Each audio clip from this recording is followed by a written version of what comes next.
Hello, so a couple of weeks back I developed film for the first time. I documented that entire experience in order to make a video, but as with every video I make around my dining table, the audio was terrible. So I'm just going to be using kind of snippets from that in order to make this video in a bit of a different style. So really the purpose of this video is to help people who are new to developing film, and maybe some who have already been developing it for a while but maybe will learn some things from my mistakes. So I'm just going to show you all the equipment that you need in order to do developing, the kind of process around it, but not every individual piece of it. There are quite a few videos on developing on YouTube, but I haven't really been happy with any particular one of them because they either glass over stuff or they talk for way too long. So I think in a couple months time I'm going to do a proper video on each of the process within developing in as short a time frame as possible. I know Willem made a video about developing which was quite short and to the point, but it didn't actually show how to do stuff. For example, the stuff that I struggled with was taking film out of a canister or 120 film, removing the backing paper and stuff in the dark. Yeah, so this video is basically showing you the first time that I developed film, what I did, mistakes I made, and I've since gone on. This video is mostly about 35, but I do speak about 120 as well because I have since developed 120 in a much better way than I did for 35. Before I get on with the video, just a quick one. Please do feel free to subscribe. I have loads more film photography content coming out on the channel. So I do reviews of cameras, just done a Pentax 645 review, which should be up next week. Super exciting. It's my favorite video that I've ever done. I do film stocks, just going out and shooting film, and starting to do videos like this where I talk about the developing process because I've recently started self-developing as well as scanning. Cool, so we'll go through all of the stuff that you need now in order to develop film. So big box here, kind of daunting, but I have a massive box of, well, it used to mostly only be the Patterson kit. I got a Patterson kit as a present. It was like 50 quid. I would maybe recommend looking at getting them, but you can probably get everything for cheaper if you just went to your supermarket or hardware store. Yeah, but I got the Patterson PTP 573 kit, but I'll show you what you need. So thing number one, it should be purchase number one on your list really, is the developing tank. Now looking at loads of videos, because I did loads and loads of research on this, Patterson is king. Just go for a Patterson tank, generally speaking. There are some kind of newer tanks that have been brought out. People have done some videos on them, but it generally seems that Patterson is just the best way to go. So within this tank, I'll just show you very quickly. It's obviously the lid. Got an agitating stick. You can just invert when you're agitating, but I've done both just to see which one I preferred. Doesn't really make much difference. This lid here, which makes it dark so that the film inside doesn't get any light on it. And then the reels. I've got I can't remember which one I've got. Super System 4 Universal. It takes two 35mm spools, or one 120. So it depends on your output really. It'd be kind of rare for me to shoot two 35 rolls and process them at once, but it's a big enough tank for me to develop happily. So these reels here, they are 35 out of the box, but they can extend to 120 just like that. So there we go. You put the film in, and yeah, you'll find a video on how to do all that stuff, or wait a little bit and I will bring one out shortly. Right, next thing you will need is some measuring jugs. Now the ones that come in a Patterson kit aren't ideal. As you can see, they're tall, so they're really kind of hard to stir stuff in. I would recommend just getting some 1 litre jugs, fairly fat ones, because they'll be easier to stir your chemicals in when you're mixing them, if you are mixing them, of course. If you're not mixing chemicals, then these probably will be fine, but I was mixing chemicals with powder, so I had to stir it. So yeah, labels as well, super important. You'll need labels for probably these, just to make sure that if there are any bits of blicks in there, then your developer isn't going to get ruined by the blicks. And some labels for the places that you store your chemicals, which I'll show you shortly. So I've got one of these which came with a Patterson tank, which is 600ml, and another one I've even written dev on it because I've been super organized lately just to make sure I'm getting it right. And then another one of the exact same with developer on as well. Again, I recommend just getting 2 1 litre jugs, measuring jugs that you can pour with. Again, if you do get this kit, what else comes with it is a 150ml measurer, which I don't really use. So, one of the things that I kind of overlooked, I don't have, you probably will have in your kitchen, so you might not need to buy this, is a funnel.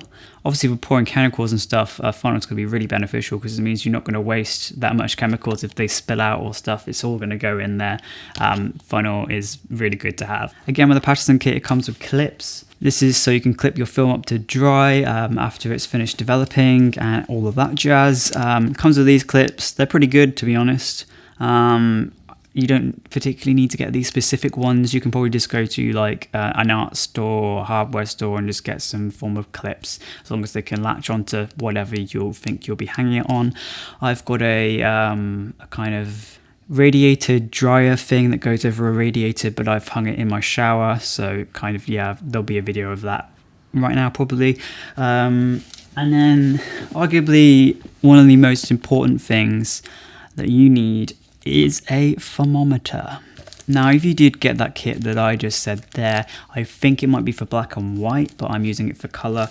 And my kit came with a nice glass thermometer, but it doesn't go up to the correct temperature. So the correct temperature should be, is it 102 degrees Fahrenheit or 38 degrees is the temperature that generally you want to develop film at.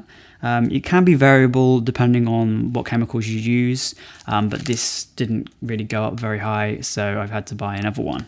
This only goes up to 86 Fahrenheit, what the fuck? How the hell am I meant to do that then? Patterson, what are you doing? What are you doing, Patterson? Now obviously glass ones are probably going to be better, or ones specifically for film developing, but I've got this kind of one here. It was like 10 quid. You can get it on Amazon, or I got it from like an industrial website. It's kind of mostly for food, but it can pretty much be for anything. It's just one of these electrical ones. It's pretty accurate, to be honest, so yeah, that's cool. And again, Patterson squeegee. I wouldn't use a squeegee. I still haven't, it's still in its package, I haven't opened this yet. I wouldn't use a squeegee, generally speaking, because it can just cause smear marks on your film. So one of the parts of the developing process is that at the very end you will wash your film with distilled water, and you can also put in some Kodak Photo Flow, I think it's called, which will help like protect the film from dust and stuff. But what I've done in these past 2 times I've developed film is just rinse it with distilled water in the tank for however long, after I've done already a rinse of just regular water. But the distilled water will just make sure that there's no blotches and stuff on it, so when it naturally dries there won't be any blotches anyway to get rid of with a squeegee. So it's been absolutely perfect without a squeegee for me so far using distilled water, so I wouldn't say you need a squeegee at all. I got fucking spring water by accident because I wasn't looking. I just assumed they would all be distilled. Fucking spring water. It's the exact same thing that comes out of my tap. So I'm just gonna boil it in a kettle, I guess, or on a stove, and distill it myself. Why isn't this easier than I thought it would be? I'm making it so difficult for myself. Right, so obviously you'll need somewhere to store your chemicals, and that generally needs to be dark so the sun doesn't get to it, because the sun can ruin your chemicals. I just got these off of eBay. They're pretty cheap. I don't know how long they'll last. They've lasted so far, but the kind of seals on them aren't great. I just thought they looked cool and they were the cheapest ones. Maybe get some glass ones, I don't know. You can just use regular bottles. If you store it in the dark, it doesn't matter the colour of the bottle, you can just use regular bottles. Depending on what developer you're using, mine mixed up to 1 litre, so these are litre bottles. And then back to what I said earlier, this one's actually got chemicals in at the moment. Labels. Make sure you label them so you know which one's which, because otherwise you screwed yourself. Also make sure they're airtight as well. I've squeezed these a bit.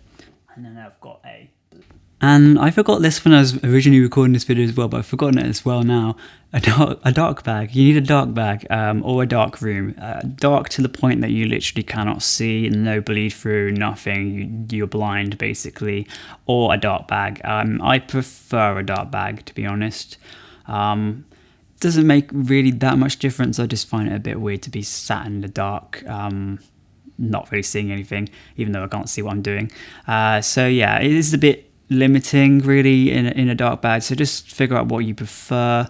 Some people do it under their bed sheets and stuff. I can't recommend that because I haven't tried it, and also I imagine you get some form of bleed through doing that, but a dark bag is a good one to get. Let me just get mine. And I've got a Patterson one, so I got that and then also this together as bundled as a present. But yeah, good presents to ask for if you don't want to spend the money, but it's all generally cheap stuff. It's not that expensive really. I actually went through that way quicker than I thought I would. So I'll just talk about a few of the things that you'll probably just have lying around anyway. So something that you will need is a bucket or a washing up bowl or something that you can store, well, these boys in to maintain the temperature of the liquids inside them at a certain degree. However you choose to maintain your temperature is kind of up to you. I've got a video coming out in a couple of weeks time of a really cool, interesting but cheap way to maintain temperature. Quite easily involves purchasing something, but it's fairly cheap. It's like £10 to purchase it. But generally people just run their hot water kind of constantly, or run it at a certain temperature, wait till it cools down, then develop, then do that over and over again. But you just need a way of maintaining that temperature, and it's best to have them in a bucket somewhere, and that water inside is constantly at the temperature that you want it to be. And then other things you will need is scissors just to cut the film. 35mm, there's an end, you need to cut that off in order to get it onto the reel, generally speaking. And also I think the other end where it's attached to the actual spool within the film, you might have to cut that off as well. Just keep some scissors in mind for stuff, and when you're also hung up your film and it's all dried, you need to cut it in order to sleeve it, which brings me on to my next thing, which is archival sleeves. You will 100% need these. You could, if you've had film developed before and you have some spares, you could technically use the ones that labs give you, but these are really good to get. There is no other way to store your film other than archival sleeves, I don't think. I wouldn't recommend anything else. So you can get them on Amazon, that's where I've got them, or eBay, or anywhere. They kind of look like this. Some of them have like name date markings on, some of them don't. My 35mm, which are these, do. My 120, which are these, don't, but I just write on the top anyway. Before I move on to the next thing, I'll just show you them in a folder of negatives. Probably recommended you get a folder as well, just so you've got like another extra layer of protection. Probably recommended you don't get one that's open, but I've got one that's open. I just keep it in a drawer. But that's how the negatives come out when you're done with them. So that's my most recent one. I did that yesterday. Oh no, wait, on the back. So that's the one I just developed yesterday, and that's the one I developed when I was doing this video.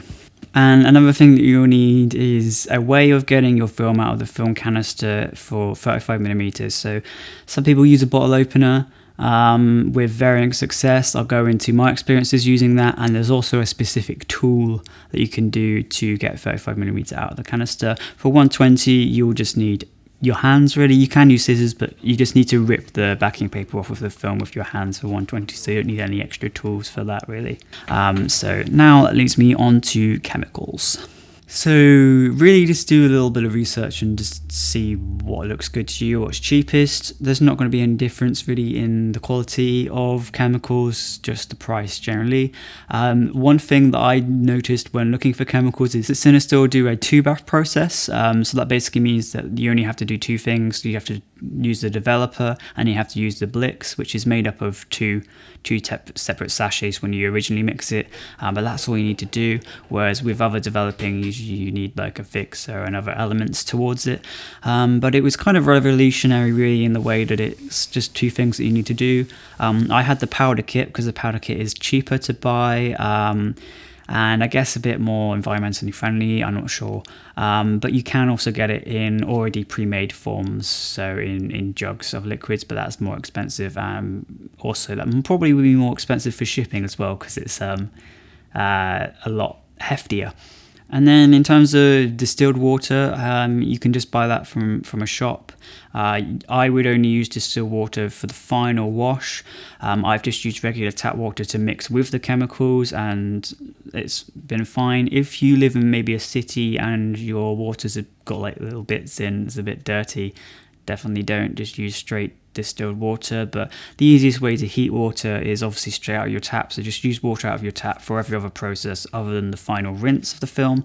One way that I've been distilling water, just because I can't be asked to go out to the shop and spend money, is just boiling it in a kettle and then waiting for it to cool down, and then just putting it in the bucket with the other ones to maintain its temperature.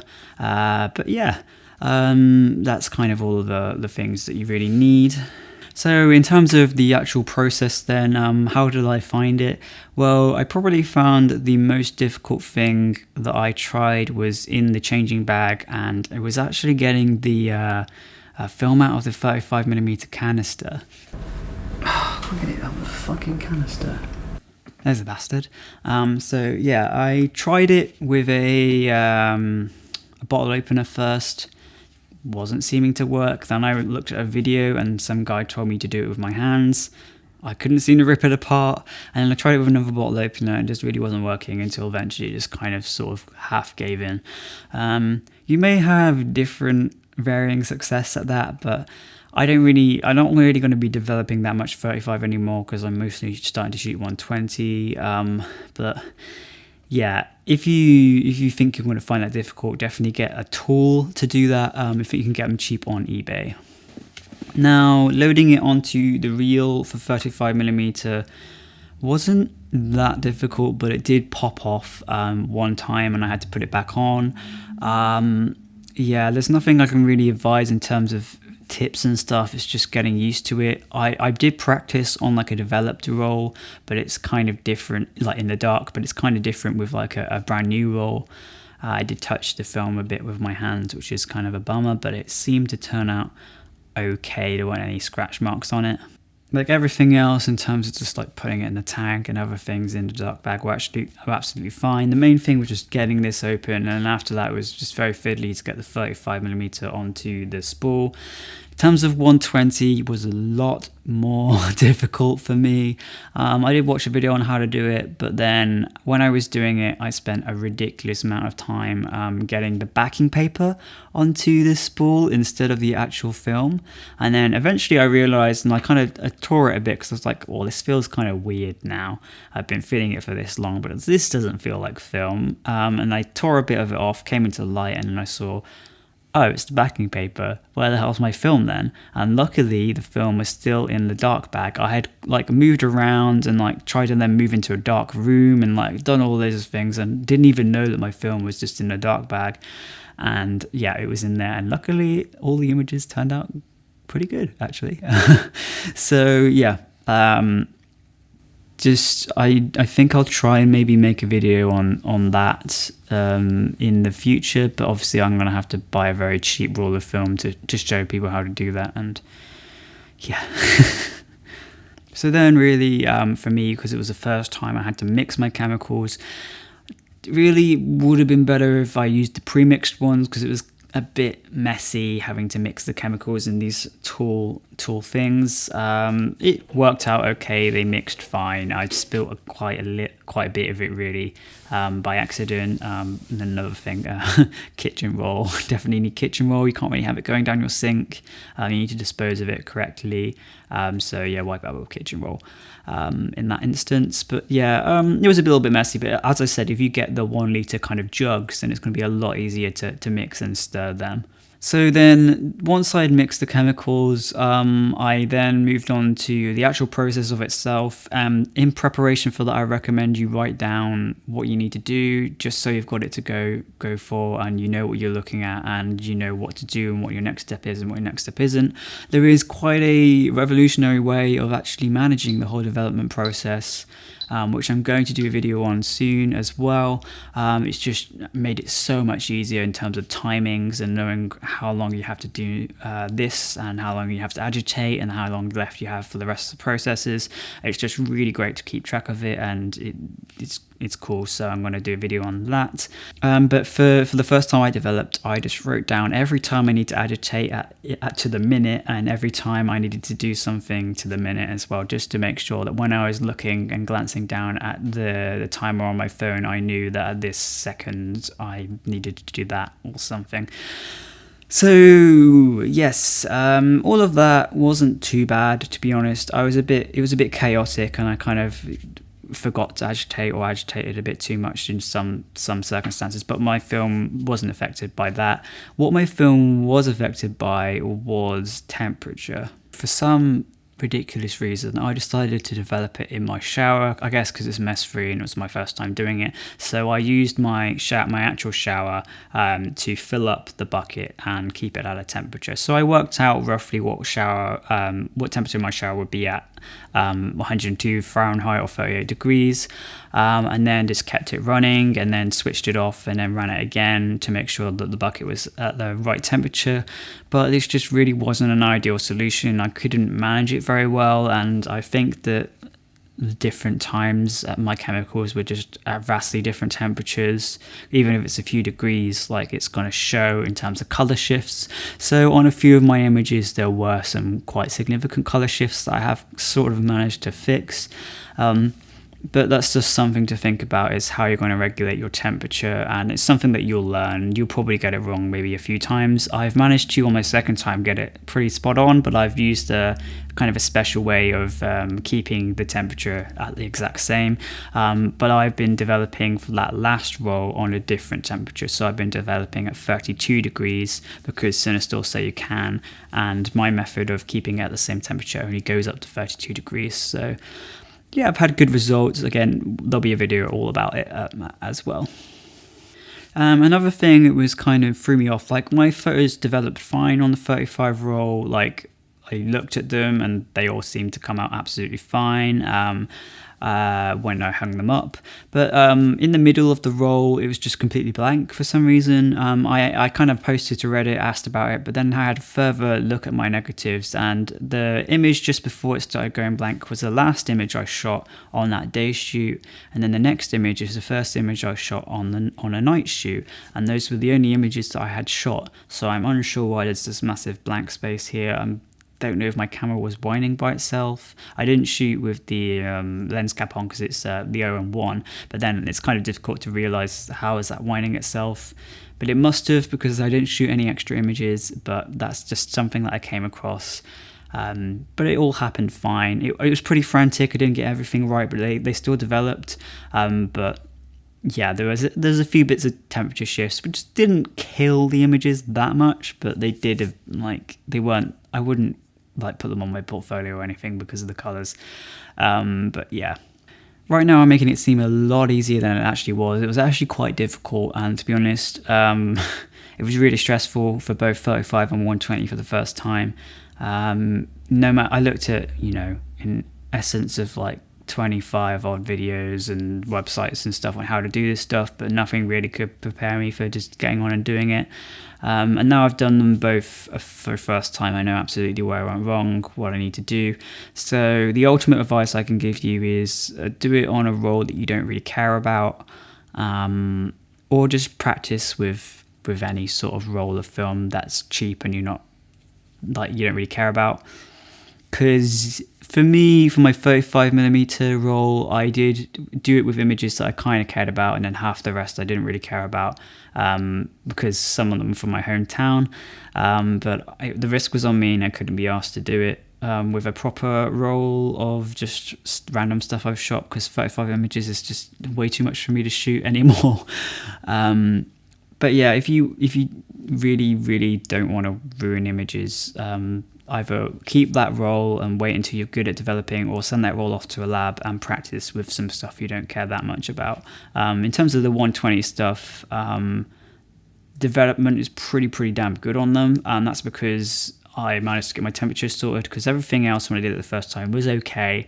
Like, it needed a bit of more organizing, which I managed to sort out. But yeah, there were only very slight temperature shifts, only because I developed it at a lower temperature, but like literally that's like moving a slider one position and it was fixed. So yeah.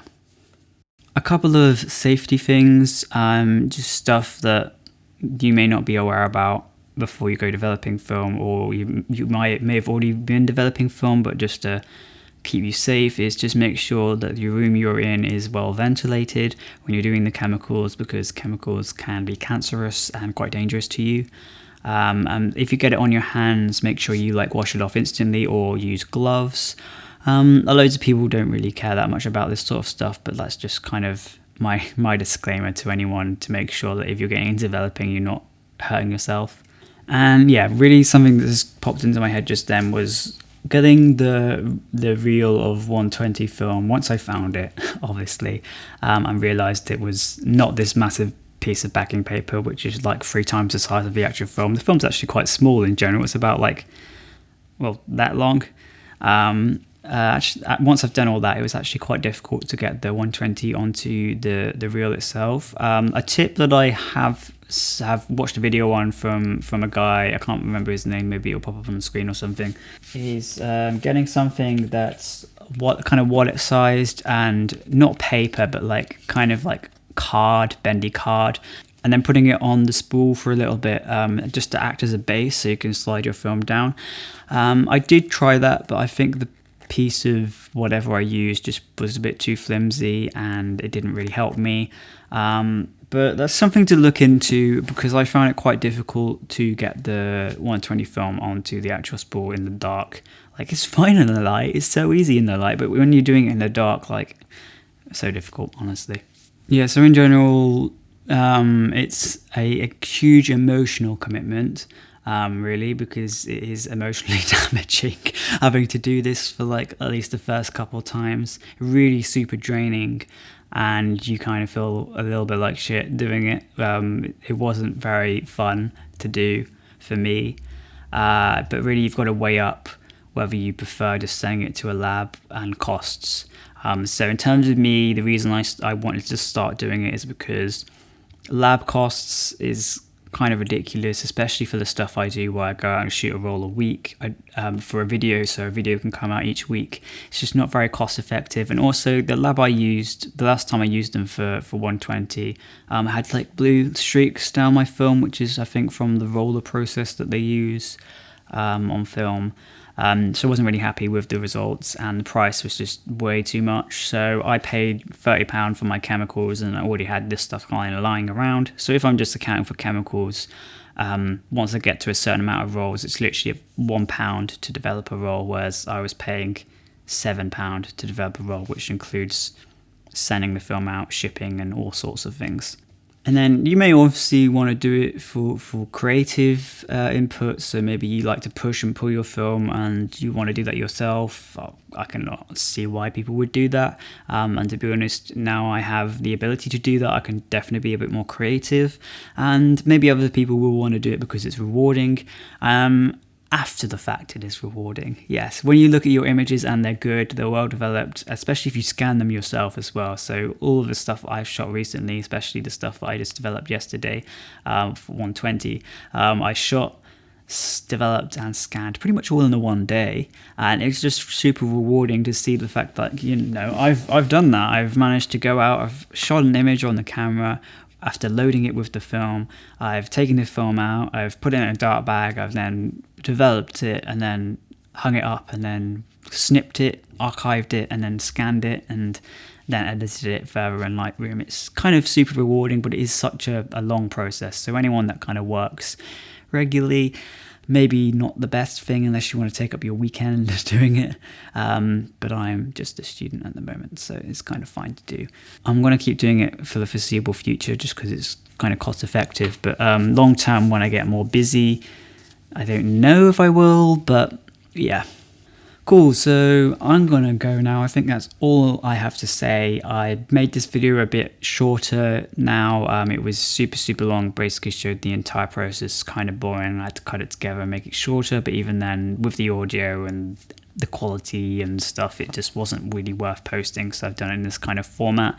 If you have any questions about, you know, my process of what I did and what I did wrong, or any questions about developing, I'm quite knowledgeable now because I learned a lot doing the research for developing myself, although I'm not going to be as good as anyone who has been developing a long time. I hope this video has been kind of like a real life example of someone who's gone through that very recently, and you can kind of see whether it's for you or not. Obviously, I've been fairly honest with this, but please do go and develop your film. It's great to do in general, even though it's stressful. It's just a great process to get your head around, and if you are really into film photography, it's kind of a must to try it out, really. Thank you to everyone that has subscribed so far. I appreciate lots of support. I've particularly received messages, comments and all sorts from loads of people. It's just wonderful to see how supportive the community are, especially when you're like me and you just make videos in your bedroom. As I said, the video, well, couple videos on developing. So one doing, keep maintaining the temperature, and another one reviewing something that helps you develop your film more easily will be coming out soon. Probably some other types of developing videos too when I get more into it. But yeah, do subscribe, leave a like, comment, whatever you want to do. And I will see you in the next one.